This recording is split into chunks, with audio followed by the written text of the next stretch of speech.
ప్రకాశం barrage వద్ద చిక్కుకుపోయిన బోట్లను తొలగించేందుకు అధికారులు నిపుణులు 7 రోజులుగా నానా కష్టాలు పడుతున్నారు.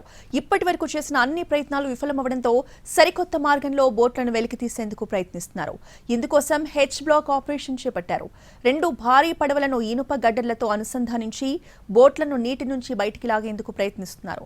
2 బోట్ల సాయంతో బ్యారేజ్ని ఢీకొన్న పడవలను తొలగించేందుకు ప్రయత్నిస్తున్నారు. 4 రోజుల క్రితం కాకినాడ నుంచి నిపుణుల బృందాన్ని పిలిపించారు. 3 బోట్లను తొలగించేందుకు ప్రయత్నించినా వీలు కాలేదు. దుర్గఘాట్ వైపు ప్రొక్లైన్లు పెట్టి భారీ ఇనుప రోప్లతో లాగే ప్రయత్నం చేసినా ఫలించలేదు.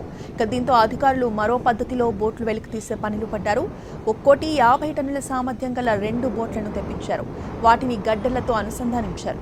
క్రేన్ల సాయం కూడా తీసుకుని బోట్లను బయటకు తీసేందుకు ప్రయత్నాలు చేస్తున్నారు.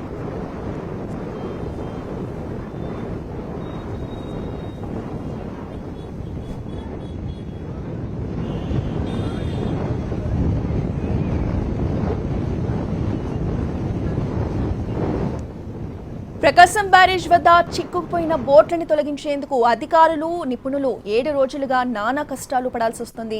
ఇప్పటి వరకు చేసిన అన్ని ప్రయత్నాలు విఫలమవడంతో ఇప్పుడు సరికొత్త మార్గంలో బోట్లను వెలికి తీసేందుకు ప్రయత్నాలు చేస్తున్నారు. ఇందుకోసం హెచ్ బ్లాక్ ఆపరేషన్ ని చేపట్టారు. 2 భారీ పడవలను ఇనుప గడ్డలతో అనుసంధానించి బోట్లను నీటి నుంచి బయటికి లాగేందుకు ప్రయత్నిస్తున్నారు. 2 బోట్ల సాయంతో బ్యారేజ్ ని ఢీకొన్న పడవలను తొలగించేందుకు ప్రయత్నిస్తున్నారు. 4 రోజుల క్రితం కాకినాడ నుంచి నిపుణుల బృందాన్ని పిలిపించారు. 3 బోట్లను తొలగించేందుకు ప్రయత్నించినా వీలు కాలేదు.